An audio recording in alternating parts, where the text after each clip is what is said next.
লিল্লাহে তাকবীর, লিল্লাহে তাকবীর। সকল প্রশংসার মালিককে, সকল ক্ষমতার উৎসকে। কেউ যেটা পারে না পারে কে, কেউ যেটা দেখে না দেখে কে, কেউ যেটা দেয় না দেয় কে। যাতে লালমনিরহাটের এই প্রোগ্রাম একটা ইতিহাস হয়ে থাকে বাংলাদেশে, ঠিক কিনা বলেন? আমাদের বাংলাদেশে সাম্প্রদায়িক সম্প্রীতি আছে না নাই? আবহমান কাল থেকে আমরা মুসলিম, হিন্দু, বৌদ্ধ, খ্রিস্টান, পাহাড়ি, নৃগোষ্ঠী মিলেমিশে একাকার, আমরা সবাই মিলে বাংলাদেশ। আওয়াজ করে বলেন ঠিক কিনা? দ্য বিউটি অফ ইসলাম, ইসলামের সৌন্দর্য আমাদেরকে ফুটিয়ে তুলতে হবে, যাতে করে নন মুসলিমরা শাহাদা পড়ে, কালিমা পড়ে মুসলমান হয়ে যায়। অনেক নন মুসলিম ভাই বোন আমাদের হাতে শাহাদা পড়ে, কালিমা পড়ে মুসলমান হয়েছে অনেক। সো আমরা যেন ইসলামের বিউটিটাকে তুলে ধরতে পারি এবং এই যে সম্প্রীতি, এটাকে যেন আমরা অটুট রাখতে পারি। আদতে আদতে বাংলাদেশের ইতিহাস বলে আমাদের দেশে কোনো দাঙ্গা নাই, আছে? লালমনিরহাটের ভাইয়ের আওয়াজ করে বলেন, আমাদের দেশে হিন্দু মুসলিম দাঙ্গা আছে? আমরা ভাই ভাই, আওয়াজ করে বলুন তো, আমরা কি ভাই ভাই? কিন্তু কিছু দুষ্ট লোক আছে, তারা আমাদের সম্পর্কের মধ্যে ফাটল ধরাতে চায়, ঠিক কিনা বলেন? মাঝে মাঝে ঝগড়া লাগাতে চায়। দেখবেন পত্রপত্রিকায় দেখা যায় বিভিন্ন ধর্মীয় উপাসনালয়গুলোতে হামলা চালানো হয়। এগুলো রাজনৈতিক উদ্দেশ্য প্রণোদিত, এগুলোর সাথে ইসলামের কোনো সম্পর্ক নাই। এজন্য এই দুর্বৃত্তদের ব্যাপারে আমাদের সাবধান থাকতে হবে। আমরা সবসময় যেমনি ঐক্যবদ্ধ, ইউনাইটেড, আমরা যদি এরকম ইউনাইটেড থাকি, এই সমস্ত দুর্বৃত্তদের কালো হাত ভেঙে দিতে আমাদের 1 ঘন্টাও লাগবে না। চিল্লায় বলো ঠিক কিনা? আমরা সংঘবদ্ধ থাকবো। এই যে আমাদের পিসফুল কোএক্সিস্টেন্স, শান্তিপূর্ণ সহাবস্থান। হিন্দুরা পূজা করে, যেদিন হিন্দুদের পূজা অনুষ্ঠান, আমরা ওই দিন তাফসির মাহফিল করি না, ঠিক কিনা বলেন? যেদিন আমাদের তাফসিরুল কোরআনের প্রোগ্রাম, ওই দিন আমাদের হিন্দু ভাইরা ডিস্টার্ব করে না। সুবহানাল্লাহ। হিন্দুদের পূজা অনুষ্ঠানে মাদ্রাসার ছাত্র যে পাহারা দেয়, গোটা বিশ্বে এরকম দৃষ্টান্ত নজির বিরল, ঠিক কিনা বলেন? আইন শৃঙ্খলা বাহিনীর পাশাপাশি মাদ্রাসার ছাত্ররা যে সেখানে পাহারা দেয়, গোটা পৃথিবীতে এই দৃষ্টান্ত আপনি পাবেন। মাদ্রাসার ছাত্ররা, তারা তো কোরআনের ধারক, তারা হাদিসের ধারক, তারা কেন মন্দির পাহারা দিবে? এই সম্প্রীতিকে ধরে রাখার জন্য, এই সৌহার্দ্যকে ধরে রাখার জন্য, আমাদের পারস্পরিক ভালোবাসাকে অটুট রাখার জন্য। আওয়াজ করে বলতে হবে ঠিক কিনা? এখন বলেন, আমাদের এই ভালোবাসা অটুট থাক, আমরা চাই কি চাই না? আমরা হিন্দু মুসলিম মিলেমিশে শান্তিপূর্ণ সহাবস্থান, সাম্প্রদায়িক সম্প্রীতি। লালমনিরহাটের ভাইয়ের আওয়াজ করে বলুন, এই সাম্প্রদায়িক সম্প্রীতি আমরা চাই কি চাই না? আল্লাহ এই দেশকে তুমি বরকতময় করো, বাংলাদেশকে তুমি শান্তিময় করো। আওয়াজ করে সবাই বলেন আমিন। এই জায়গাটাতে সামান্য একটু আওয়াজ হচ্ছিল, এটাও থেমে গেছে। আলহামদুলিল্লাহ, আলহামদুলিল্লাহ। এখন একেবারে everything is in my control. মাশাআল্লাহ। ঠিক আছে, আমি মূল আলোচনায় যাই। প্রিয় ভাইরা, আমি বলেছিলাম আমার আলোচনার বিষয় হচ্ছে শান্তিপূর্ণ সহাবস্থান, সাম্প্রদায়িক সম্প্রীতি। আমরা দেখব ইসলাম আমাদেরকে কি কি দিক নির্দেশনা দেয়। শান্ত হইতে হবে। খরগোশের কানের মতো কান দুটো আমার দিকে করে রাখেন। আমি এখনো উঠে যাব, হাত নাড়ায় লাভ নাই, আমি উঠে যাব। তাকায় থাকো আর কান খাড়া, আওয়াজ হবে না। হ্যাঁ, মাশাআল্লাহ, মাশাআল্লাহ, ঠিক আছে। আমরা দেখবো যে রাসূল সাল্লাল্লাহু আলাইহি ওয়াসাল্লাম এই পিসফুল কোএক্সিস্টেন্সের জন্য আমাদের কি শিখিয়েছেন, কি কি গাইডলাইন দিয়েছেন। আমরা 1, 2, 3, 4 করে এগুলো আপনাদের সাথে শেয়ার করব। আমি আপনাদের খেদমতে সূরাতুল আনআমের 108 নম্বর আয়াত তেলাওয়াত করেছি। এখানে আল্লাহ রাব্বুল ইজ্জা ওয়াল জালাল তিনি ইরশাদ করছেন, ওয়ালা তাসুবুল্লাযীনা ইয়াদউনা মিন দুনিল্লাহি ফায়াসুবুল্লাহা আদওয়ান বিগাইরি ইলম কাযালিকা যায়্যান্না লিকুল্লি উম্মাতিন আমালাহুম সুম্মা ইলা রাব্বিহিম মারজিউহুম ফায়ুনাব্বিউহুম বিমা কানু ইয়ামালুন। রব্বুল আলামিন বলেন, গোলাম ও আমার ইমানদার বান্দারা শোনো শোনো, ও আমার বিশ্বাসী বান্দারা শোনো শোনো, লা তাসুবুল্লাযীনা ইয়াদউনা মিন দুনিল্লাহ ফায়াসুবুল্লাহা আদওয়ান বিগাইরি ইলম।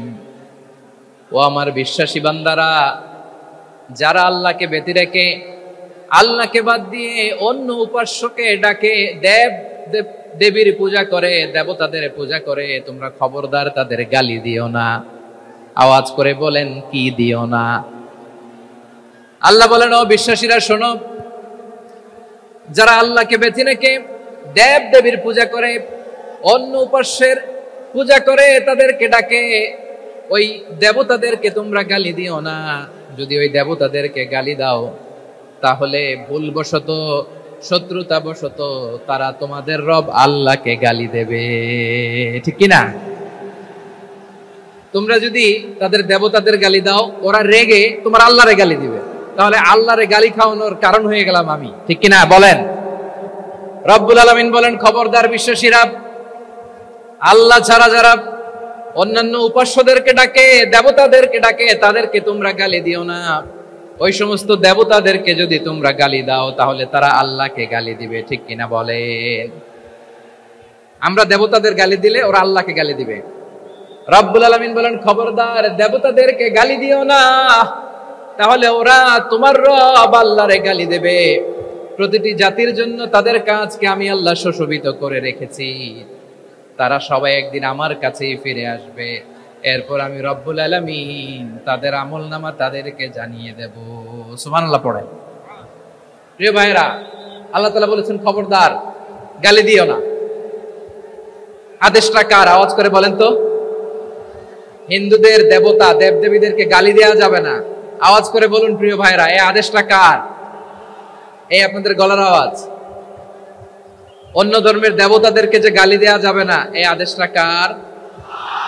আরো জোরে বলুন, কার? গালি দিবেন কোন দেবতাকে? দিবেন? যদি দেন, তাহলে ওরা আল্লাহরে গালি দিবে। তাহলে আল্লাহরে গালি খাওয়াইলো কে? আপনি, ঠিক কিনা বলেন? আমি আল্লাহকে গালি খাওয়ানোর কারণ হলাম, কারণ আমি যদি গালি না দিতাম, ওরা আমার রবকে গালি দিত না। আওয়াজ করে বলেন, ঠিক কিনা? তাহলে প্রিয় ভাইয়েরা, ইসলাম আমাদেরকে শিখায়, সূরাতুল আনআমের 108 নম্বর আয়াত থেকে আমরা বুঝলাম, কোন ধর্মকে ছোট করা যাবে না। অন্য ধর্মকে ছোট করা মানে ইসলামকে ছোট করা। অন্য ধর্মের দেবতাকে গালি দেওয়া মানে আল্লাহকে গালি খাওয়ানো। আওয়াজ করে বলেন, ঠিক কিনা? খবরদার, এটা করা যাবে না। আর অন্য ধর্মের দেবতাকে যদি আপনি গালি দেন, ওরা ইসলাম থেকে দূরে সরে যাবে। যাও ইসলামের প্রতি আকৃষ্ট হয়েছিল, আর কোনোদিন ইসলামের ধারে কাছে আসবে না। আওয়াজ করে বলেন, ঠিক কিনা? এজন্য কখনো কোনোদিন অন্য ধর্মের দেবতাদেরকে গালি দেওয়া যাবে না। অন্য ধর্মের কোন দেবতাদেরকে আমরা গালি দিব না, গালি দিব না, বরং ইসলামের beauty, the beauty of Islam, ইসলামের সৌন্দর্যকে আমরা তুলে ধরব।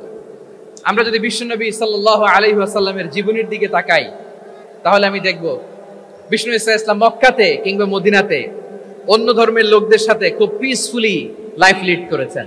হোক মুশরিক, হোক খ্রিস্টান, হোক ইহুদি, বিশ্বনবী সবার সাথে মিলেমিশে ছিলেন। আলহামদুলিল্লাহ বলেন। ইসলাম হচ্ছে পিসফুল রিলিজিয়ান। অন্য ধর্মের প্রতি সহনশীলতার সব আমেরিকাতে তার মদিনা চার্টার থেকে কপি করা। আওয়াজ করে পড়েন সুবহানাল্লাহ। বিষ্ণু ইসলাম মদিনায় গেলেন, মদিনাতে মুসলিম, মুশরিক, ইহুদি, এই তিন ধর্মের লোক মিলে সব স্টেক হোল্ডার যারা আছে সবাইকে নিয়ে বিষ্ণু ইসলাম মদিনা চার্টার করলেন, মদিনা সনদ। পড়েন সুবহানাল্লাহ। শুধু তাই নয়, মক্কাতে বিশ্বনবী পিস এগ্রিমেন্ট করলেন, শান্তি চুক্তি মুশরিকদের সাথে। মদিনাতে যে বিশ্বনবী মদিনা চার্টার করলেন, মদিনা সনদ করলেন ইহুদিদের সাথে। আবার মদিনাতে বিশ্বনবী ইহুদিদের সাথে পিস ডায়ালগ করলেন, ইন্টারফেথ ডায়ালগ করলেন, আন্তধর্মীয় সংলাপ করলেন। যে সংলাপের মূল ভিত্তি ছিল তাওহীদ। মূল ভিত্তি ছিল কি? তাওহীদ। বিশ্বনবী ইহুদিদেরকে ডাকলেন, আহ্বান করলেন, أهل الكتاب تعالوا إلى كلمة سواء بيننا وبينكم ألا نعبد إلا الله ولا نشرك به شيئا ولا يتخذ بعضنا بعضا أربابا من دون الله فإن تولوا فقولوا اشهدوا بأننا مسلمون سبحان الله পড়েন বিশ্বনবী মদিনার ইহুদিদের ডেকে বললেন ও ইহুদিরা শোনো শোনো আসো এমন একটা আদর্শের প্রশ্নে আমরা একত্রিত হই যে আদর্শের প্রচার তোমাদের নবীরাও করেছে আমিও করি যে আদর্শের কথা তোমাদের পবিত্র ধর্মগ্রন্থগুলোতে আছে আমার কোরআনেও আছে সেটা হলো তাওহীদ আমরা এক আল্লাহ ছাড়া কারো ইবাদত করব না আল্লাহর সাথে কাউরে শরীক করব না আল্লাহ ছাড়া কাউরে রব মানব না পড়েন সুবহানাল্লাহ তাহলে আমার প্রিয় লালমনিরহাটের ভাইরা মদিনাতে যে তিনি মদিনা চার্টার করলেন মদিনা সনদ পিস ডায়ালগ করলেন শান্তির সংলাপ ইন্টারফেথ ডায়ালগ করলেন আন্তঃধর্মীয় সংলাপ যার ভিত্তি ছিল তাওহীদ সুবহানাল্লাহ পড়েন তাহলে অন্য ধর্মের প্রতি সব সময় ইসলাম সহনশীল টলারেন্স যদি আপনি দেখতে চান ইসলামের নবী বিশ্ব নবীর দিকে তাকান ঠিক কিনা বলেন আমরা তো সংখ্যালঘুদের রাইটস প্রোটেক্ট করার জন্য কত আইন বানাই কত বৈঠক করি কত সংবাদ সম্মেলন করি বিশ্বনবী সাল্লাল্লাহু আলাইহি ওয়াসাল্লাম সংখ্যালঘুদের রাইটস এর ব্যাপারে অধিকারের ব্যাপারে যে কথা বলেছেন শুনলে আপনি অবাক হয়ে যাবেন বিশ্বনবী বলেন আলা মান যালামা মুআহাদান আও ইনতাকাসাহু আও কাল্লাফাহু ফাওকা তাআতিহি আও কাল্লাফাহু ফাওকা তাকাতিহি আও আখাযা মিনহু শাইআন বিগাইরি তিবি নাফসিন ওয়া আনা হাজিজুহু ইয়াউমাল কিয়ামা খবরদার জেনে রাখো কেউ যদি কোনো সংখ্যালঘুর উপরে অত্যাচার করে কোন সংখ্যালঘুর প্রাপ্য থেকে যদি কেউ কাউকে ঠকায় সংখ্যালঘুর উপর যদি কেউ কষ্ট দেয় কোন সংখ্যালঘুর সম্পদ যদি কেউ জোর করে কেড়ে নেয় আমি কিয়ামতের দিন বিশ্বনবী ওই সংখ্যালঘুর পক্ষে আর ওই মুসলমানদের বিপক্ষে বাদী হয়ে দাঁড়াবো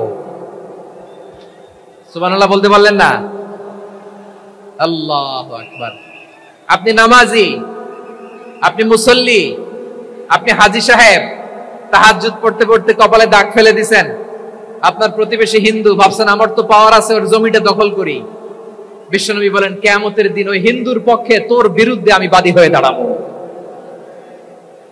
পৃথিবীর কোন ধর্মে এরকম স্টেটমেন্ট পাবেন পাবেন আপনি ভাবছেন আপনি নামাজ পড়লে হাজী সাহেব কপালে দাগ ফেলায় দিলে আপনি সেলসেলায় জান্নাতে চলে যাবেন না খবরদার বিশ্বনবী বলেন কোন সংখ্যালঘুর উপর যদি কেউ আক্রমণ করে তার প্রাপ্য তাকে না দিয়ে যদি তাকে ঠকায় তার উপর জুলুম করে তার সম্পদ যদি কেড়ে নেয় আমি নবী তুমি মুসলিম হইতে পারো মুসল্লি হইতে পারো তার পক্ষে তোমার বিপক্ষে আল্লাহর দরবারে বাদী হয়ে দাঁড়াবো আচ্ছা লালমনিরহাটের ভাইরা কথা বুঝতে পারলে আওয়াজ করে উত্তর দেন বিশ্বনবী যদি কারো বিপক্ষে দাঁড়ায় কিয়ামতের দিন আই রিপিট আমি আবারো বলছি বিশ্বনবী যদি কিয়ামতের দিন কারো বিপক্ষে দাঁড়ায় ও তো সেলসেলায়া জান্নাতি তাই না জান্নাতি না যে নবীর সুপারিশ ছাড়া জান্নাতের গেটও দেখা যাবে না ওই নবী যদি বলে তোর বিপক্ষে আমি বাদী হয়ে দাঁড়াবো ওই জান্নাতে আর ঢোকার কোনো সুযোগ আমাদের থাকবে এখানেই শেষ না আমার প্রিয় লালমনিরহাটের ভাইয়েরা এখানেই শেষ নয় বিশ্বনবী বলেন মান কাতালা মুআহাদান বুখারীর বর্ণনা মান কাতালা মুআহাদান লাম ইয়ারাহ রাইহাতাল জান্নাহ কেউ যদি কোন মুসলিম যদি অন্যায়ভাবে কোন সংখ্যালঘুকে হত্যা করে কোন হিন্দুকে হত্যা করে কোন বৌদ্ধরে হত্যা করে অন্যায়ভাবে কোন মুসলিম যদি কোন সংখ্যালঘুরে হত্যা করে জান্নাতে যাওয়া তো দূরের কথা ওই মুসলিম জান্নাতের ঘ্রাণও পাবে না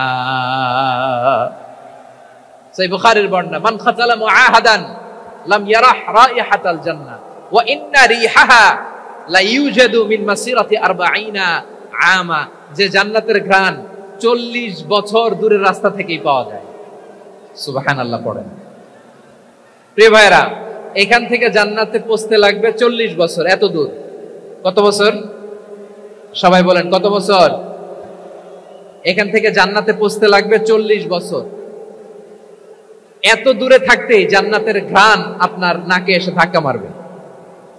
বিষ্ণুই বলেন, যে ব্যক্তি কোন সংখ্যালঘুকে হত্যা করে জান্নাতের ঘ্রাণ তো পাবেই, জান্নাতে তো ঢুকতে পারবেই না, জান্নাতের ঘ্রাণও তার নাকে লাগবে না। পড়েন নাউযুবিল্লাহ। তাহলে সংখ্যালঘুদের ব্যাপারে ইসলামে অধিকার দেয়া আছে না নাই? লালমনিরহাটের ভাইয়ের আওয়াজ করে বলেন, আমার সংখ্যালঘু হিন্দু ভাইদের রাইটস, অধিকার আমাদের ইসলামে প্রোটেক্টেড আছে না নাই? এখানেই শেষ না। বিষ্ণু ইসলাম আপনার অমুসলিম প্রতিবেশীর সাথে ভালো আচরণ করতে বলেছে। আমাদের হয় না এটা মুসলিম পাড়া ওটা বৌদ্ধ পাড়া, হয় না? অনেক সময় হয় না এটা আমাদের মুসলিম পাড়া ওইটা হিন্দু পাড়া, এরকম আছে না নাই?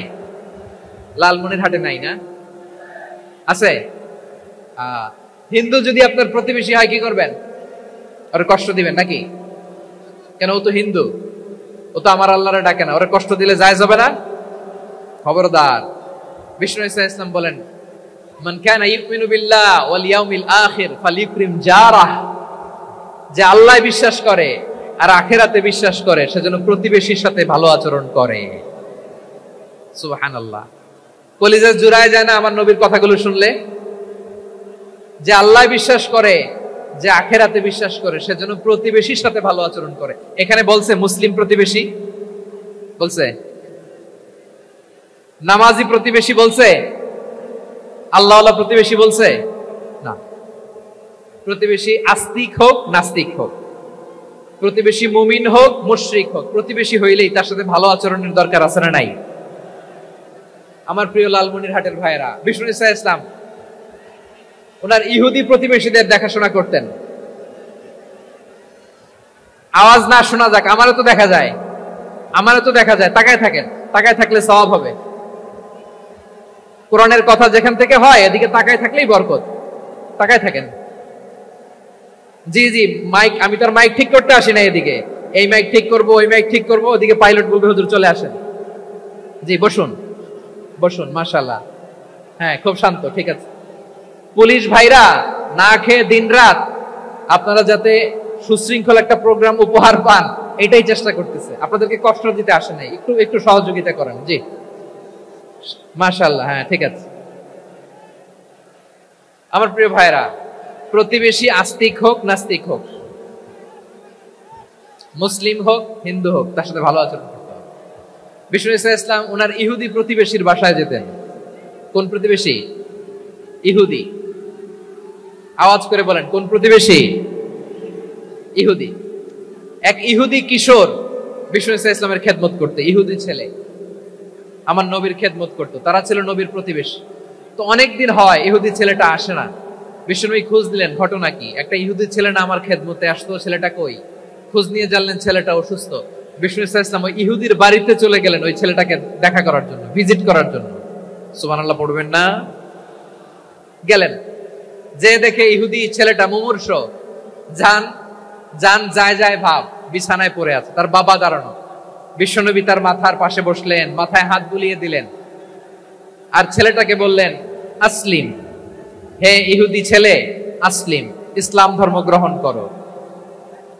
তো ছোট্ট ছেলে ভাবে আমরা ইহুদি, এখন ইসলাম ধর্ম গ্রহণ করলে আব্বা যদি বকা দেয়, ফানাযারা ইলা ওয়াজহি আবি, ছেলেটা তার বাবার চেহারার দিকে তাকালো, দেখি আব্বা কি কয়।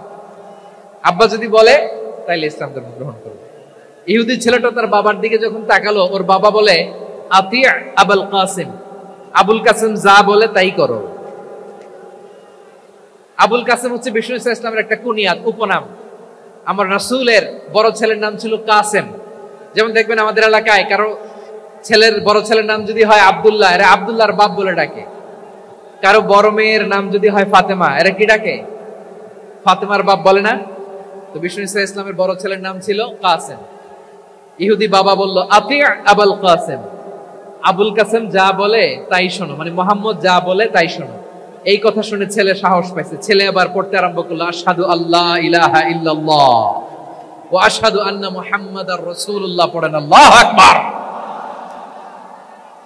বিশ্বনবীর আহ্বান শুনে ওই আহ্বানে সাড়া দিয়ে ইহুদি ছেলে শাহাদা পড়ে মুসলমান হয়ে গেল। তার হৃদয়টারে ঈমানের নূর দিয়ে আলোকিত করে দিল কে? প্রিয় ভাইরা, এবার রাসূল সাল্লাল্লাহু আলাইহি ওয়াসাল্লাম বের হয়ে আসলেন ঘর থেকে, আর বললেন আলহামদুলিল্লাহিল্লাযী আনকাযাহু মিনান নার। প্রশংসা সে আল্লাহর, যে আল্লাহ জাহান্নামে চলে যাচ্ছিল প্রায় এমন একটা লোককে মুহূর্তের মধ্যে কালেমায়ে শাহাদাতের বদৌলতে জান্নাতি বানায় দিলেন। আওয়াজ করে পড়েন সুবহানাল্লাহ। এই হাদিস থেকে আমরা কি শিখলাম? What is the moral of the story? এক নম্বর স্টোরি হলো, প্রতিবেশী ইহুদি হোক হিন্দু হোক, যাবেন, সুসম্পর্ক রাখবেন, উপহার দিবেন, বিপদে পাশে দাঁড়াবেন, তাইলেই তো আপনাদের প্রতি, মুসলমানদের প্রতি তারা আকৃষ্ট হবে, ঠিক কিনা বলেন? আপনি যদি হিন্দুদের সাথে বৌদ্ধদের সাথে নাই মিশেন, নাস্তিকের কাছে নাই যান, তো ইসলামের সৌন্দর্যটা ওরা বুঝবে কেমনে? আমার অনেক হিন্দু পরিচিত ভাই আছে, ওরা আমাদের ইফতারির প্রোগ্রামে এসে একসাথে ইফতারি করে। অনেক মদখোর আমার সাথে বসে একসাথে ডিনার করে, হাফ প্যান্ট পরা, গলায় স্বর্ণের চেইন, হাতে স্বর্ণের ব্রেসলেট, আইসা আমার সাথে ডিনার করছে, আছে এরকম। গাঁজাখোর, আমি বলে আসো, welcome welcome to my dinner, আসো বসো। বসলেই তো আমি ওর ডিএনএ, চিন্তার ডিএনএ চেঞ্জ করে দেওয়ার সুযোগ পাবো। চিল্লায় বলো ঠিক কি না? আসতে হবে আমার কাছে। Our door is open. The door of Islam is open 24/7. সব সময় আমাদের ইসলামের দরজা আমার অমুসলিম ভাইদের জন্য খোলা আছে না নাই? এই হাদিস থেকে দুইটা শিক্ষা। এক নম্বর শিক্ষা, প্রতিবেশী মুসলিম হোক অমুসলিম হোক, যান, অসুস্থ হইলে একটু আপেল নিয়ে যান, আঙ্গুর নিয়ে যান, কমলা নিয়ে যান, তাদের সাথে ভালো আচরণ করেন। ইসলামের বিউটি দেখে, সৌন্দর্য দেখে অবাক হবে, নসিব ভালো হলে কোনোদিন কালিমা পড়ে মুসলমান হয়ে যাবে, ঠিক কিনা বলেন? তাহলে অমুসলিমের সাথে ভালো সম্পর্ক। বিশ্বনবী ইহুদির বাড়িতে গেলেন, ইহুদির বাড়ি, আর আমার মুসলমান ভাই আমার কাফের বলে, এরকম আছে না নাই? মুসলিম মুসলিমরা দেখতে পারে না, সহ্য করতে পারে। বিশ্বনবী সাল্লাল্লাহু আলাইহি ওয়াসাল্লাম ইহুদির বাড়িতে গেলেন, এটা একটা শিক্ষা। আরেকটা শিক্ষা হলো, ভাইরা ধাক্কা মেরে এসে সামনে এসে কি লাভ? প্রোগ্রাম তো শেষ হচ্ছে, এখনই শেষ হচ্ছে। তো এই যে আমাদের বকশি ভাই ওয়াদা নিল, হাত তোলালো, মিম বলে এত কথা বললো, তো আমি জেলায় জেলায় যে খালি হাত নাড়াই তোমাদের জন্য নাকি? হ্যাঁ, হাত নাড়াই শুধু। এই ধাক্কাইতে ধাক্কাইতে এদিকে এসে হাত নাড়াইতেছে, হয়েছে তো, দেখলাম তো, ঠিক আছে, মাশাআল্লাহ, অনেক সুশৃঙ্খল, অন্যান্য যে কোনো জেলার জন্য সুশৃঙ্খল। আমার দিকে তাকাও, আমার দিকে তাকাও, ঠিক আছে। এই যে দাঁড়িয়ে আছে, একটা ছেলে নড়ে না, দেখছেন? মাশাআল্লাহ মাশাআল্লাহ মাশাআল্লাহ। হ্যাঁ, এইভাবেই। আর কয়েকটা মজাদার কথা আছে, শোনো। এই হাদিস থেকে আমাদের শিক্ষা হলো, আমার প্রতিবেশী যেই ধর্মের হোক আমি সম্পর্ক রাখবো। অসুস্থ হলে যাব, কি বলেন ভাইরা? যাবেন না? যাবেন না আপনারা? আচ্ছা, 2 নম্বর শিক্ষা হলো, বিষ্ণু ঈসা ইসলামের খাদেম ছিল ইহুদি, এতদিন খেদমত করলো, একদিনও বিশ্বনবী ওরে কালিমার দাওয়াত দেয় নাই। কারণ কি? বিশ্বনবী একটা ভালো সময়ের অপেক্ষা করতেছিলেন, প্রপার টাইমিং। দাঈর কাজ হচ্ছে দাঈ ইলাল্লাহ, সে হচ্ছে সুযোগ সন্ধানী। দাঈ সুযোগ খোঁজে, কখন দাওয়াত দিলে ব্যাটে বলে হবে, ঝোপ বুঝে কোপ মারে, ঠিক কিনা বলেন? বিষ্ণু ইসলাম ভালো সময়ের অপেক্ষা করতেছিলেন, দেখি ভালো সময় আসুক আসুক আসুক আসুক। আস্তে আস্তে এমন সময় আসছে, ছেলে এবার মুমূর্ষ। অসুস্থ ব্যক্তির হৃদয় অত্যন্ত নরম থাকে। হসপিটালে যখন কেউ যায় তার হৃদয়টা বড্ড নরম থাকে, মৃত্যুর ভয়ে তার অন্তরটা নরম থাকে, ঠিক কিনা বলেন? এই প্রপার টাইমিং এর অপেক্ষা করতেছিলেন। যখনই টাইমিং পেয়েছেন, দাওয়াত দিলেন, পড়ো লা ইলাহা ইল্লাল্লাহ, সুবহানাল্লাহ পড়েন সবাই। তাহলে ইসলাম অমুসলিম প্রতিবেশীর সাথে ভালো আচরণ করতে বলে। ইসলাম অমুসলিম মাতা পিতার সাথেও ভালো আচরণ করতে বলে। মাতা পিতা যদি অমুসলিম হয়, তারা ফেলে দিতে পারবেন? পারবেন? পারবেন? আমার লালমনিরহাটের ভাইরা, অনেক হিন্দু ছেলে আমাদের হাতে শাহাদা পড়ে মুসলিম হয়, কিন্তু ওর মা মুসলমান হয় নাই, বাবাও হয় নাই, এরকম আছে না নাই? তো ও হয়েছে মুসলিম, মা বাপ হিন্দু, এখন মা বাপ কি বাদ? হ্যাঁ, মা বাপ বাদ দেয়া যাবে? যেই মা আপনার 9 মাস 8 মাস পেটে ধারণ করলো, আপনার মায়ের নার ছেঁড়া ধন, আপনি ওই মারে বাদ দিতে পারবেন? যে মায়ের বুকের তাজা দুধ খেয়ে আপনি আজকে বাড়ন্ত তাজা তরতাজা, ওই মারে বাদ দেয়া যাবে? মায়ের এক ধারে দুধের দাম, কাটিয়া গায়ের চাম, পাপোশ বানাইলেও ঋণের শোধ হবে না, এমন দরদি ভাবে কেউ হবে না আমার মাহা গো। মায়ের এক ধারে দুধের দাম, কাটিয়া গায়ের চাম, পাপোশ বানাইলেও ঋণের শোধ হবে না, এমন দরদি ভাবে কেউ হবে না আমার মাহা গো। ঠিক কিনা? মাকে তো বাদ দেয়া যায় না। وقضى ربك ألا تعبدوا إلا إياه وبالوالدين إحسانا। আল্লাহ বলে অবধারিত দুইটা ভার্ডিক্ট তোমাদের জন্য, এক আল্লাহর ইবাদত করবা আর মা বাবার প্রতি ইহসান করবা। আদেশটা কার? মা বাবার প্রতি ইহসান করতে হবে। আমার মা হিন্দু হোক, ভালো আচরণ করতে হবে, বৌদ্ধ হোক, ভালো আচরণ করতে হবে। আমার যে সমস্ত হিন্দু ভাইয়েরা মুসলিম হয়েছে, তোমাদের মা বাবা এখনো মুসলমান হয় নাই, তাদের সাথে ভালো আচরণ করতে হবে। আপনাদের খেদমত নিজে করতে হবে অথবা খেদমতের ব্যবস্থা করাই দিতে হবে। মান্থলি যে খরচ লাগে এটা দিতে হবে। আরে তুমি এখন মুসলিম, তোমার মা বাবা হিন্দু, এখনই তো সুযোগ ইসলামের সৌন্দর্য দেখানো। এখন মা বাবা যদি দেখে আরে এটা হিন্দু থাকতে তো বদমাইশ ছিল, বেয়াদব ছিল, কি এমন ধর্ম সে গ্রহণ করলো যেটা গ্রহণের সাথে সাথে সে পাল্টে গেল? কি এমন ধর্ম সে গ্রহণ করেছে যেটা তার জীবনকে আলোকিত করে দিয়েছে? নসিব ভালো হইলে তারাও কালিমা পড়ে মুসলমান হয়ে যাবে। বিশ্ব ইসলামের স্ত্রীর নাম ছিল আয়েশা রাদিয়াল্লাহু তাআলা আনহা, আবু বকর রাদিয়াল্লাহু তাআলা আনহুর মেয়ে। আবু বকর রাদিয়াল্লাহু তাআলা আনহুর আরেক মেয়ের নাম হচ্ছে আসমা। কি নাম? দুজনই আবু বকর রাদিয়াল্লাহু তাআলা আনহুর মেয়ে, আসমা আর আয়েশা। নাম দুইটা কেমন লাগে? আসমা নামটা কেমন লাগে? আয়েশা নামটা কেমন লাগে? সবার ভালো লাগে নাই? নাম দুটো আপনাদের ভালো লাগে? লালমনিরহাটে অনাগত যদি কন্যা সন্তান হয়, যদি মনে চায় আসমা রেখে দিতে পারবেন, যদি মনে চায় আয়েশা রেখে দিয়েন। দেশে বিদেশে এয়ারপোর্টে রাস্তা ঘাটে শুধু বলে হুজুর একটা নাম দেন, আমার ছেলের একটা নাম দেন, মেয়ের একটা নাম দেন। তো আমার মনে আছে যশোরের 8 দিনের মাহফিলে আমি একটা দুইটা নাম দিয়েছিলাম। আজকে লালমনিরহাটের এই প্রোগ্রামে কন্যা সন্তান যদি হয় দুটা নাম দিলাম, আসমা কিংবা আয়েশা। ইনশাআল্লাহ পড়েন। দুজন বোন, এক মায়ের না, বাবা এক মা দুইজন। আয়েশা রাদিয়াল্লাহু তাআলা আনহার মায়ের নাম উম্মে রুমান, আর আসমা রাদিয়াল্লাহু তাআলা আনহার মায়ের নাম কুতাইলা বিনতে আব্দুল উজ্জা। আবু বকর রাদিয়াল্লাহু তাআলা আনহু 4টা বিয়ে করেছিলেন। তো একই ঘটনা ঘটেছে এই ফ্যামিলিতে। আসমা ইসলাম ধর্ম গ্রহণ করে মুসলিমা, কিন্তু তার মা কুতাইলা মুশরিকা।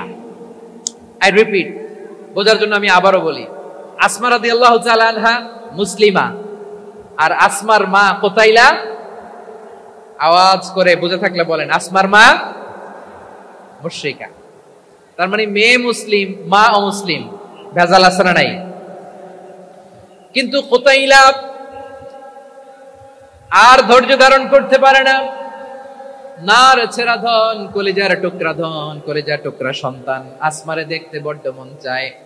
সাইয়েদানা আসমা রাদিয়াল্লাহু তাআলা আনহা মক্কা থেকে হিজরত করে মদিনায় চলে গেলেন হুদাইবিয়ার পর।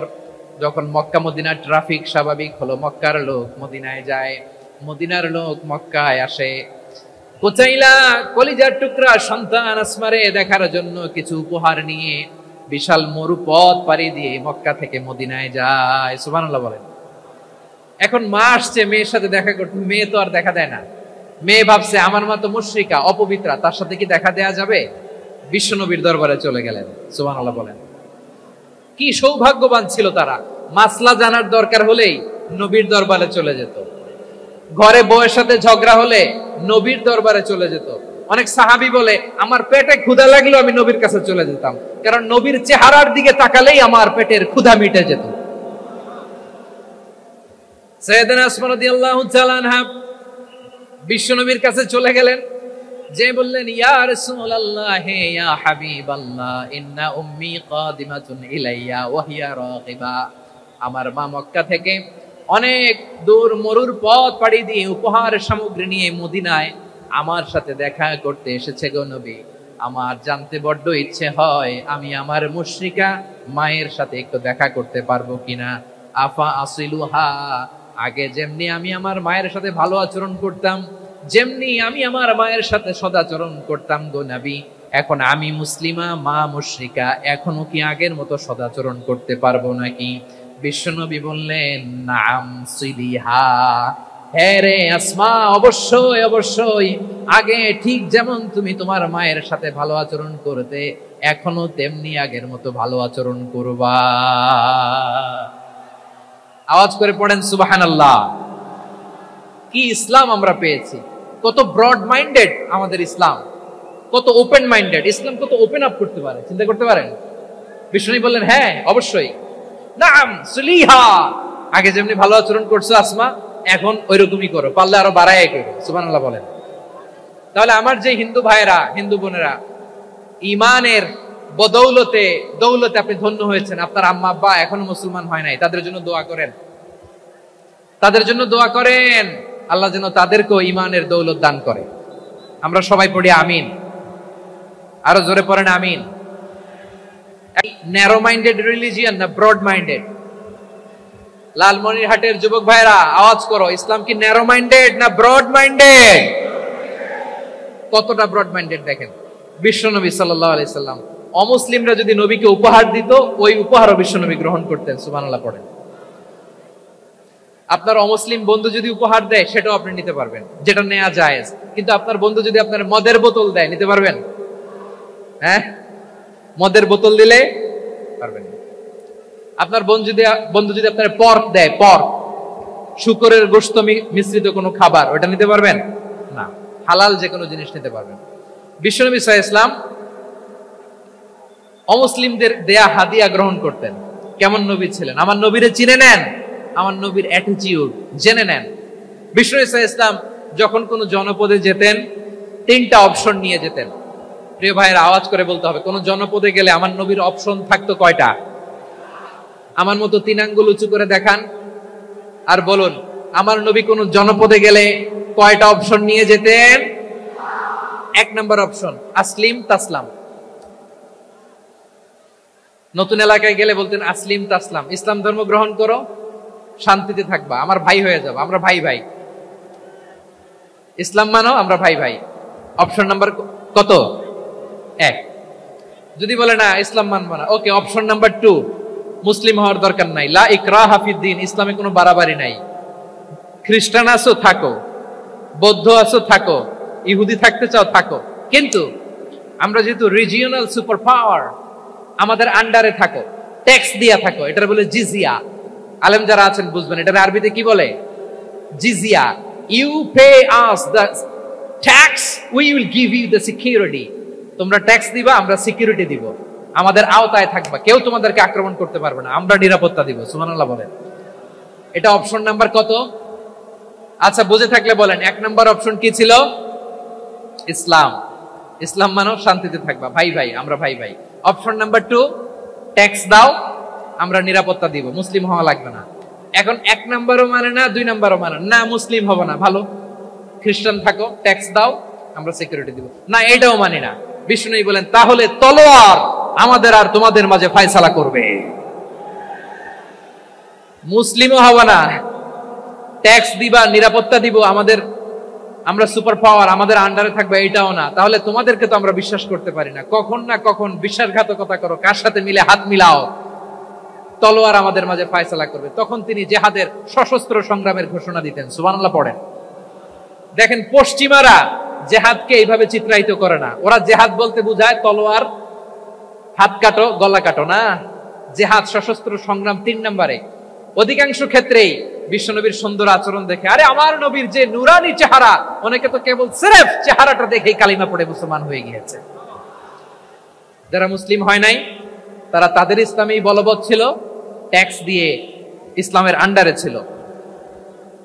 যারা এটাও মানে নাই, ওইটাও মানে নাই, তাদের বিরুদ্ধে জেহাদ। বিষ্ণু ইসলাম 7ম হিজরিতে যখন খায়বার বিজয়ের পরে ইসলাম রিজিওনাল সুপার পাওয়ার হিসেবে আত্মপ্রকাশ করলো, বিশ্বনবী চিঠি লিখলেন অন্যান্য সুপার পাওয়ারের কাছে। রাষ্ট্রীয় চিঠি লেখে এক রাষ্ট্রপ্রধান আরেক রাষ্ট্রপ্রধানের কাছে, ঠিক কিনা বলেন? জানেন না আপনারা? এই যে 24-এর ছাত্র নাগরিক অভ্যুত্থানে, এই অভ্যুত্থান যখন শুরু হয় আমি তখন সাউথ আফ্রিকাতে একটা স্ট্যাটাস দিয়েছিলাম, কোটা নয় গোটা দেশ সংস্কার করা লাগবে। শুধু বাংলাদেশ নয়, সারা বিশ্বের বাংলা ভাষাভাষী লোকেরা এই আন্দোলনের সাথে সমর্থন তারা করেছে, এটাকে সাপোর্ট করেছে, তারা সমর্থন দিয়েছে। আমাদের ইউনাইটেড আরব আমিরাতের বাংলাদেশি ভাইয়েরা তারা সেখানে রাস্তায় নেমে এসেছিল, জানেন?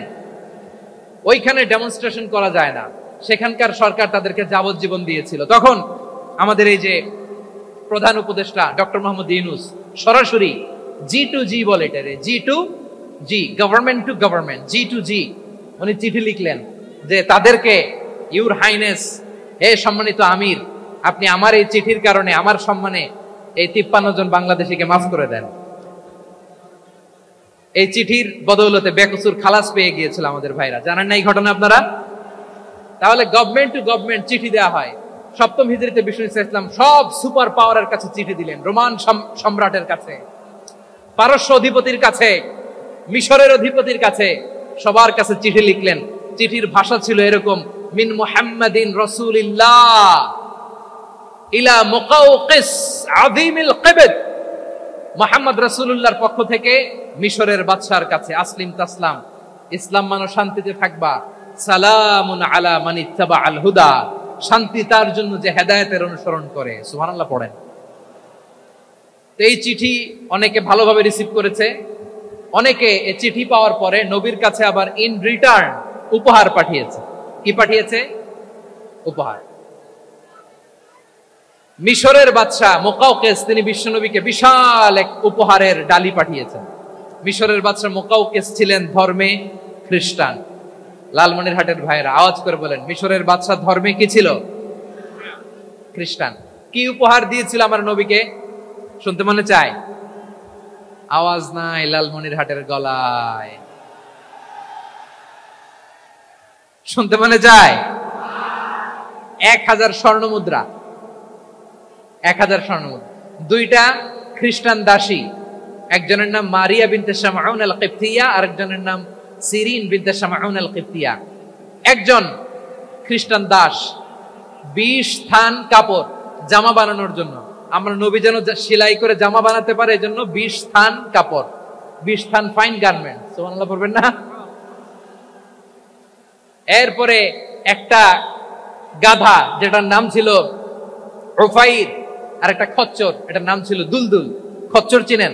গাধা আর ঘোড়ার ক্রসিং এ যে প্রাণীটা দুনিয়াতে আসে এটার খচ্চর বলে। তো এই যে সুপার পাওয়ার খ্রিস্টান বাদশার কাছে নবী চিঠি লিখলেন, ওই খ্রিস্টান বাদশা আমার নবীকে উপহার দিল। বিশ্বনবী এই উপহারগুলো সানন্দে গ্রহণ করেছে। সুবহানাল্লাহ পড়বেন না? তাহলে অমুসলিম কেউ যদি আপনাকে উপহার দেয়, হালাল উপহার হলে আপনি গ্রহণ করতে পারবেন। অনুরূপ ভাবে পারস্যের বাদশাহ, রোম সম্রাট বিশ্বনবীকে উপহার পাঠিয়েছেন, আমার নবী সবগুলো উপহার গিফট গ্রহণ করেছেন। সুবহানাল্লাহ বলেন।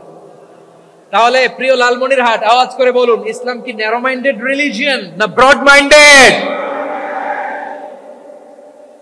আম্মাজান আয়েশার কাছে মাসালা জানতে চায় মেয়েরা, হে আম্মাজান, অগ্নি উপাসকেরা তাদের আমাদেরকে পাখি দেয়, নেওয়া যাবে?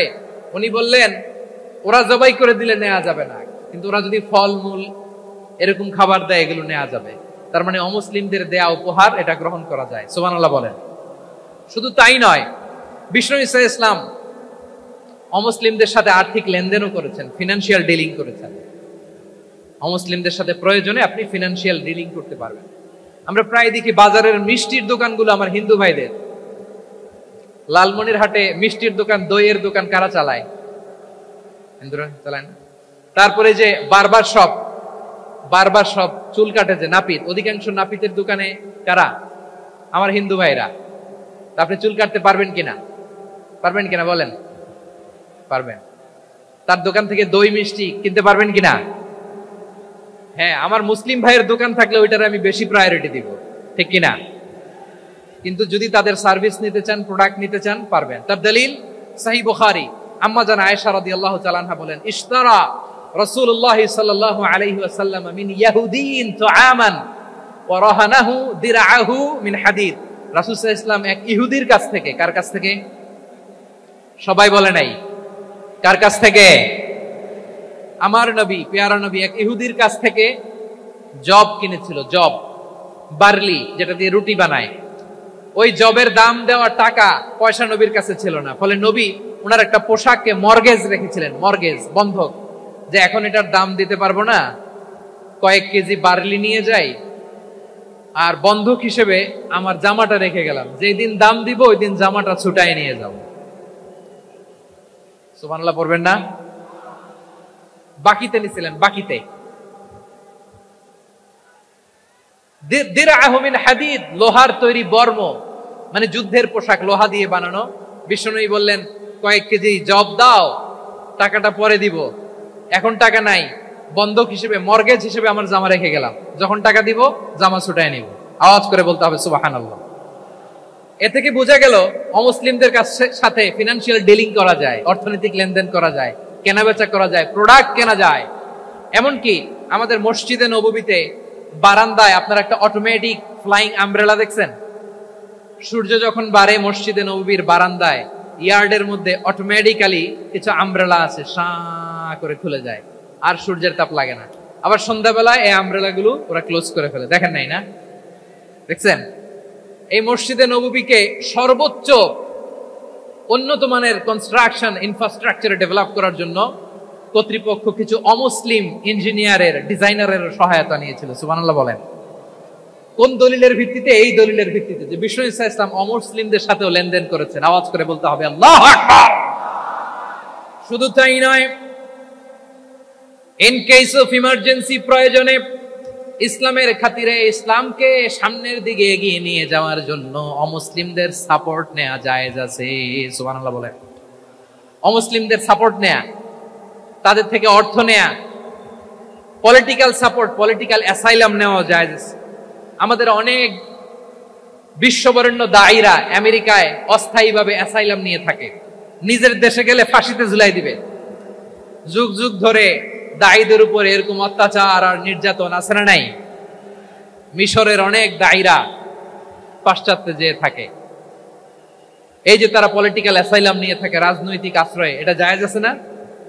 এটা যে জায়েজ আছে তার প্রমাণ স্বয়ং বিশ্বনবী সাল্লাল্লাহু আলাইহি ওয়াসাল্লাম পলিটিক্যাল সাপোর্ট নিয়েছিলেন অমুসলিমদের কাছ থেকে। সুবহানাল্লাহ বলেন।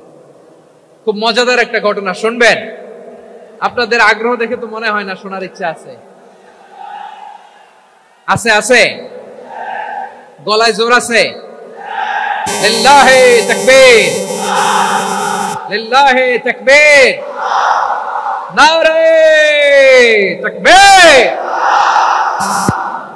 মাশাআল্লাহ।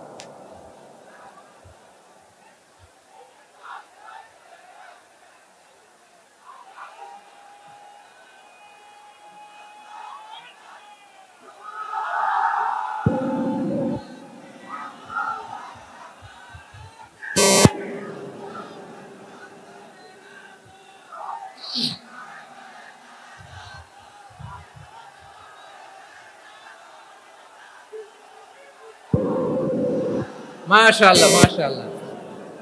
থামুন, থামুন আমার ভাইরা। বিশ্বনবীর বয়স তখন প্রায় 51 বছর। কত বছর? বিশ্বনবীর সবচেয়ে কাছের মানুষ খাদিজা রাদিয়াল্লাহু তাআলা আনহা ইন্তেকাল করেছেন। বিশ্বনবী বড্ড কষ্ট পেলেন, হৃদয়টা ভেঙে খান খান। যিনি ঘরের ভেতরে বিশ্বনবীকে সান্ত্বনা দিতেন, ভালোবাসা দিতেন, বাইরে গেলে কুরাইশরা বকাঝকা করে, অত্যাচার করে, কিন্তু আম্মাজান খাদিজা রাদিয়াল্লাহু তাআলা আনহা ঘরটারে এমন শান্তির নীড় বানায় রেখেছেন, এই ঘরের ভিতরে ঢুকলে বিশ্বনবীর কলিজাটা ঠান্ডা হয়ে যেত।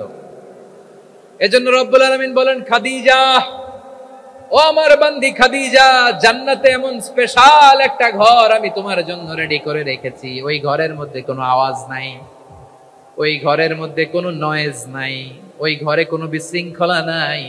কারণ মক্কার জমিনে আমার নবী কুরাইশদের বিশৃঙ্খলা, নয়েজ আর ঝামেলাগুলোকে উপেক্ষা করে যখন তোমার ঘরের ভিতরে ঢুকতো, ঘরটারে তুমি শান্তির নীড়, ঠান্ডা, নীরব, নিস্তব্ধ, নিঝুম আর শান্তির নীড় বানিয়ে রেখেছো।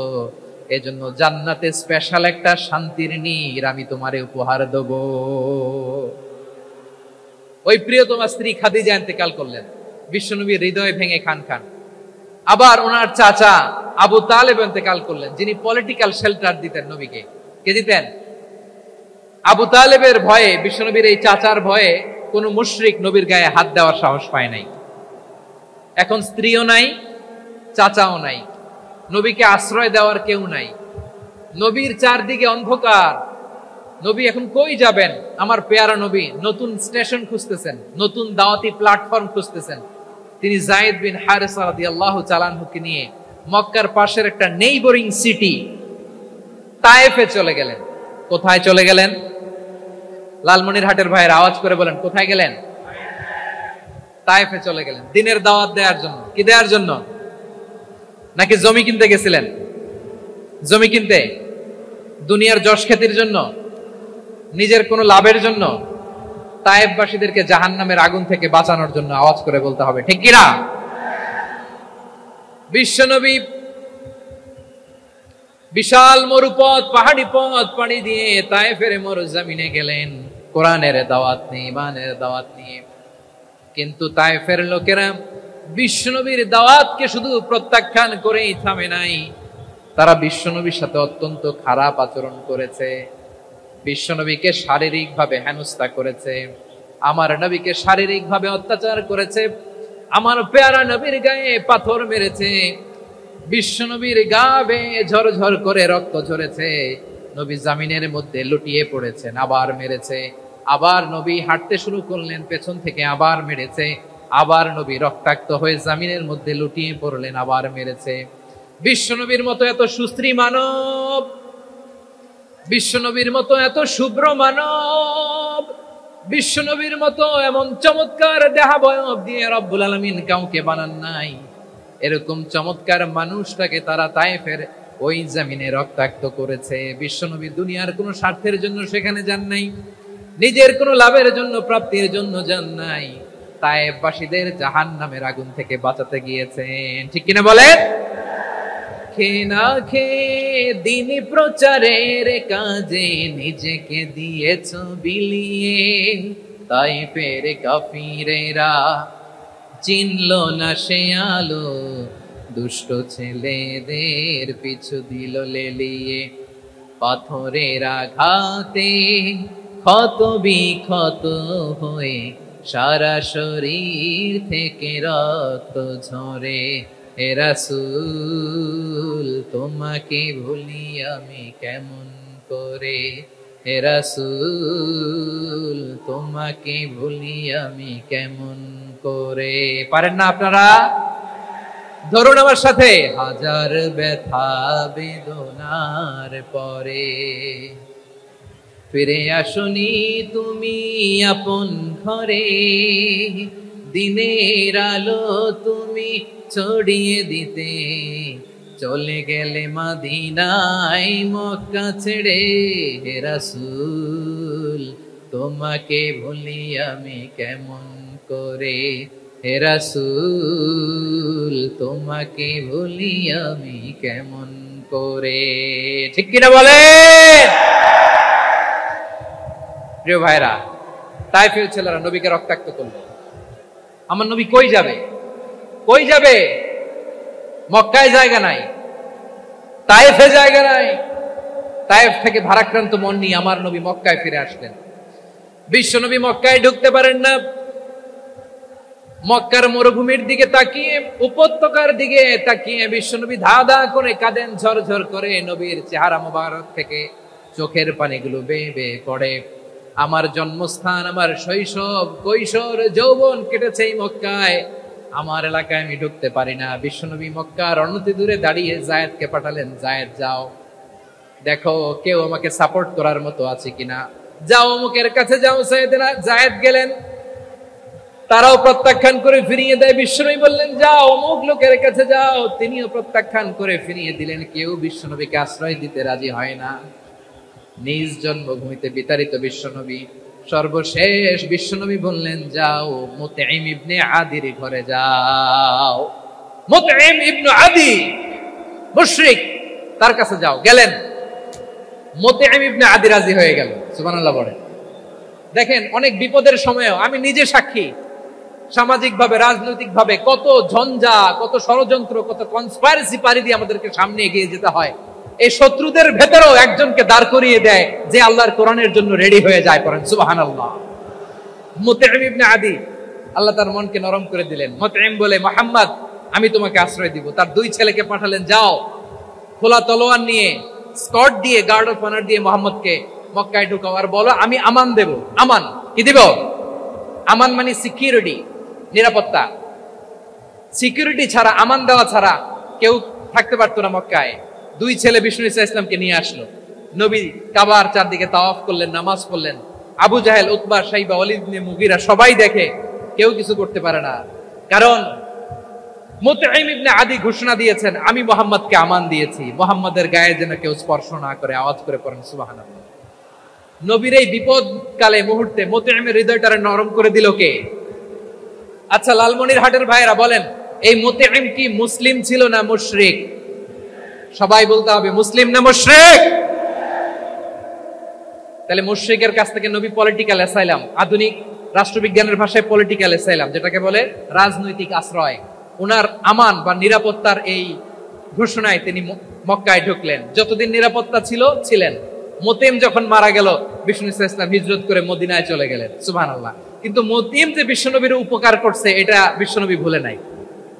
আমাদের অনেকে আছে, উপকার করার পরে আর খেয়াল থাকে না, খাওয়ার পরে গলা দিয়ে নামলে আর খেয়াল থাকে না। এরকম আছে না নাই? আমার নবী ভুলে নাই। বদরের প্রান্তরে 70 জন কাফেরকে যখন বন্দী করে বিশ্বনবীর সামনে হাঁটু গেড়ে দাঁড় করানো হলো, বসানো হলো, 70 জন কাফের। কয়জন? বিশ্বনবী তাদের দিকে তাকিয়ে বললেন, সহিহ বুখারীর বর্ণনা, লাউ কানাল মুতঈম ইবনে আদি হাইয়ান সুম্মা কাল্লামানি হাউলাই নাতনা লা তারাকতুহুম লাহু।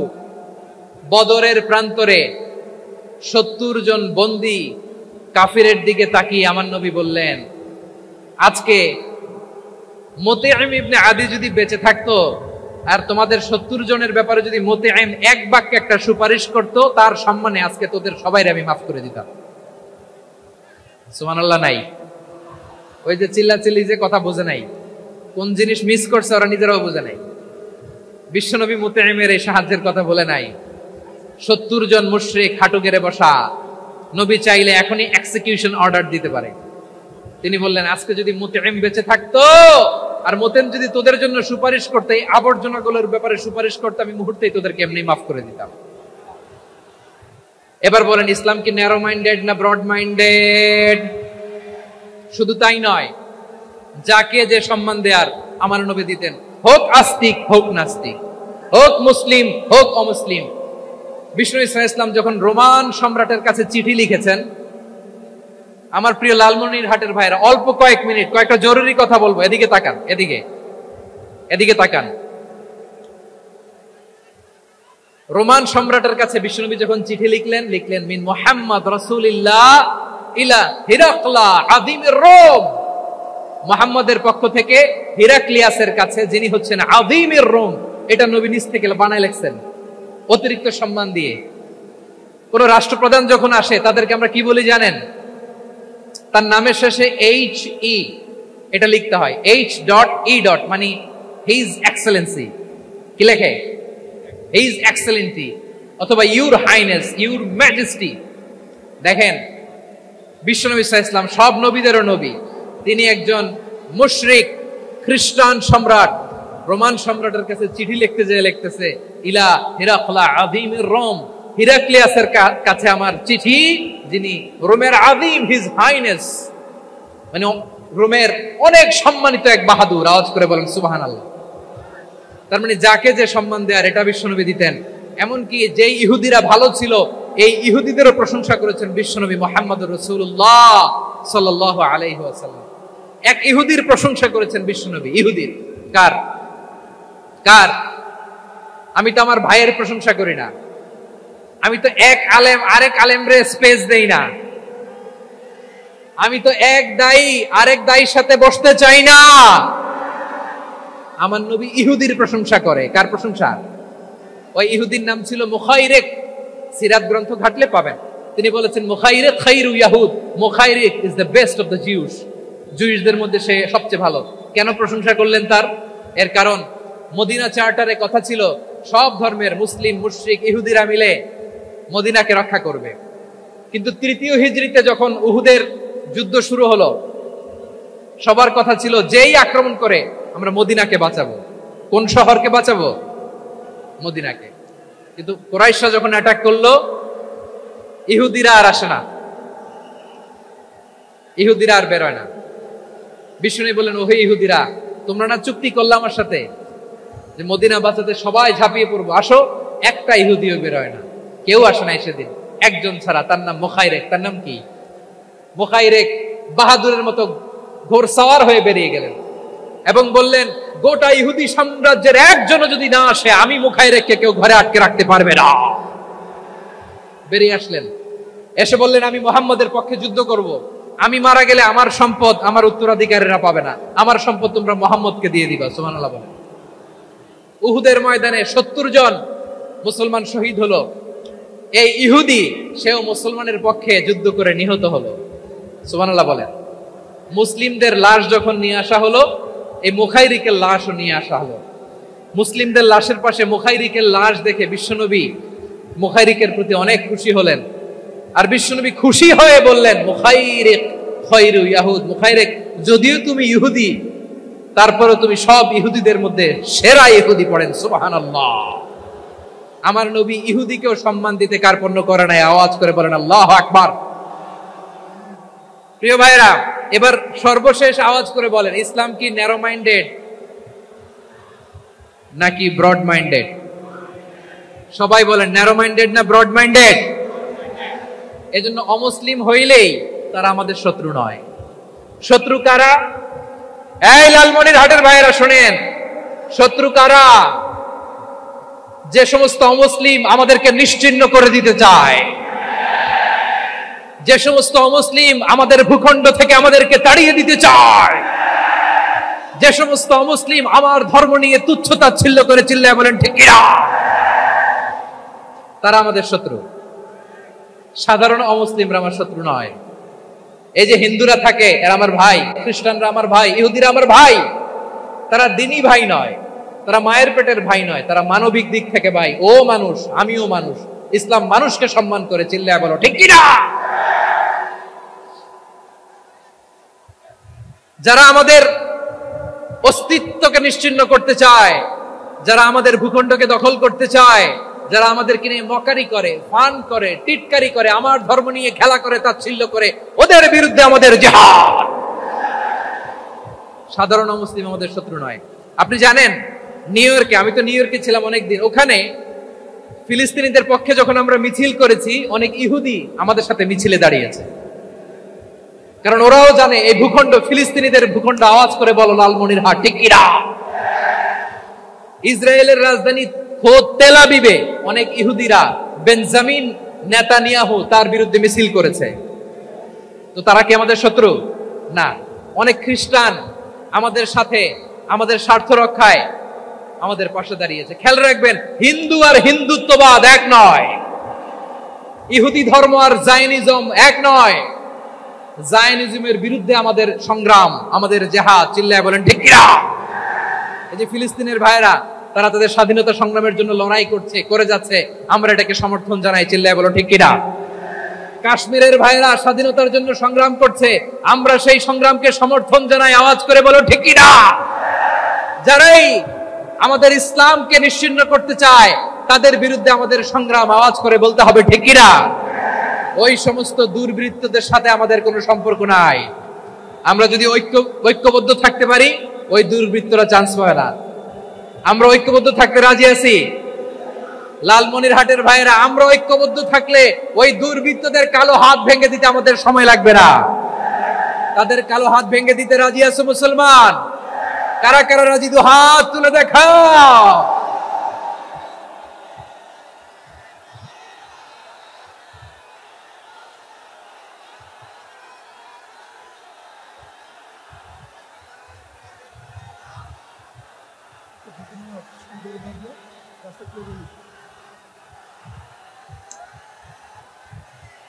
আমার প্রাণ প্রিয় লালমনিরহাটের ভাইরা, শত্রু কাফের আর অশত্রু কাফেরের মধ্যে পার্থক্য আছে না নাই?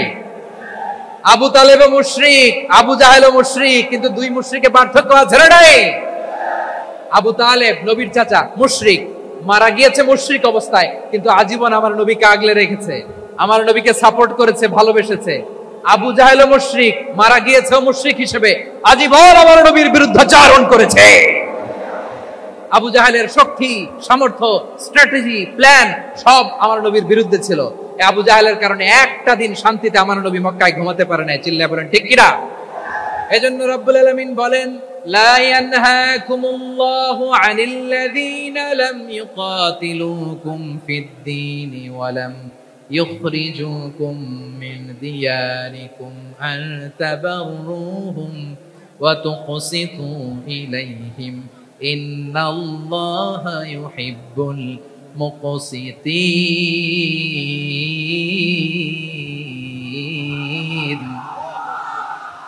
আল্লাহ বলে, গোলামেরা শোনো শোনো, যে সমস্ত অমুসলিম তোমাদের সাথে ধর্মযুদ্ধে লিপ্ত হয় না, তোমাদের বিরুদ্ধে যে সমস্ত অমুসলিম অস্ত্র ধরে না, যে সমস্ত অমুসলিম তোমাদেরকে তোমাদের জন্মস্থান থেকে, ভূখণ্ড থেকে তাড়িয়ে দেয় না, তাদের সাথে ভালো আচরণ করতে আমি আল্লাহ নিষেধ করি নাই।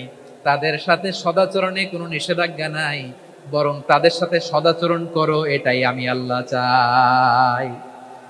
তাহলে আমার যে অমুসলিমরা আমাদের সাথে শত্রুতা করে না, তুচ্ছ-তাচ্ছিল্য করে না, আমাদের ভূমি থেকে আমাদেরকে উচ্ছেদ করতে চায় না, আমাদের বিরুদ্ধে অস্ত্র ধরে না, ওই অমুসলিম ভাইদের সাথে আমাদের কোনো দ্বন্দ্ব আছে? কোনো বিরোধ আছে? বরং আছে ভালোবাসা। বরং আছে কি? এই ভালোবাসা দিয়ে আমরা বিশ্ব জয় করব। রাজি আছো মুসলমান? আমাদের পুঁজি ভালোবাসা।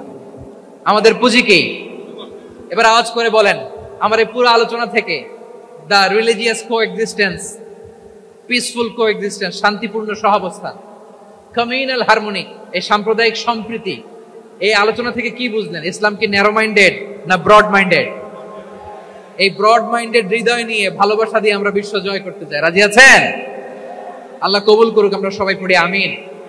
লালমনিরহাটের জেলা স্টেডিয়ামে আমার প্রিয় মায়েরা, বোনেরা, আপনাদের জন্য একটা হাদিস বলে শেষ করব। বিশ্বনবী বলেন, আমার মায়েরা খেয়াল করে শুনুন, বিশ্বনবী আপনাদের উদ্দেশ্য করে বলেন, আল মারআতু ইযা সাল্লাত খামসাহা ওয়া সামাত শাহরাহা হাফিজাত ফুরুজাহা আতাআত বা'লাহা ফালতাদখুল মিন আইয়ি আবওয়াবিল জান্নাতি শাআত। বিশ্বনবী বলেন, ও রমণীরা, ও নারীরা, যে সমস্ত নারী এই চারটা কাজ করবে, এই চারটা কাজের গ্যারান্টি দিবে, তাদেরকে জান্নাতের 8টা দরজার গ্যারান্টি দেয়া হবে। কি চারটা কাজ? 1 নাম্বার, আল মারআতু ইযা সাল্লাত খামসাহা, যে নারী 5 ওয়াক্ত নামাজ পড়ে। কি করে? জেলা স্টেডিয়ামে অবস্থানরত আমার নারীরা, বোনেরা, বিশ্বনবী আপনাদেরকে 4টা কাজের কথা বলেছেন, খুব বেশি না।